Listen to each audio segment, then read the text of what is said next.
جی دوستو، کل کے سوال کا جواب جو کہ میں نے کہا تھا کہ نماز باجماعت 5 وقت مسجد میں امام صاحب کے پیچھے مسلمانوں پر فرض کیوں کی گئی؟ وہ اس لیے کی گئی کہ تمام مسلمان مسجد میں جائیں، امام صاحب کے پیچھے مسجد میں جا کر باجماعت نماز ادا کریں، ایک ہی صف میں کھڑے ہو کے تمام مسلمان بھائی، کیونکہ ایک ہی صف میں کھڑے ہو کے تمام محمود و ایاز، نہ کوئی بندہ رہا نہ بندہ نواز۔ تو اس لیے اللہ تعالیٰ نے یہ حکم دیا کہ تمام لوگ مسجد میں جا کے امام صاحب کے پیچھے ایک ہی صف میں کھڑے ہو کے نماز ادا کریں اور ایک دوسرے کے دکھ تکلیف میں ایک دوسرے کا ساتھ دیں،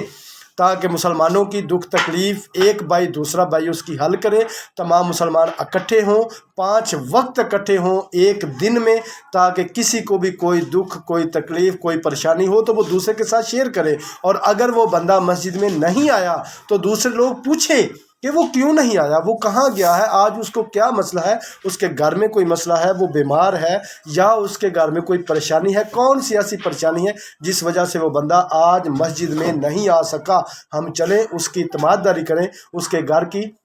مشکلات پوچھیں، اس کو کون سی ایسی مشکل ہے جس وجہ سے وہ آج مسجد میں نہیں آ سکا۔ تو اس لیے اللہ تعالیٰ نے 5 وقت نماز باجماعت مسجد میں ادا کرنے کا حکم دیا، تاکہ تمام لوگوں کی دکھ تکلیف پریشانی دور ہو جائے اور تمام مسلمان بھائی بھائی آپس میں پیار کریں۔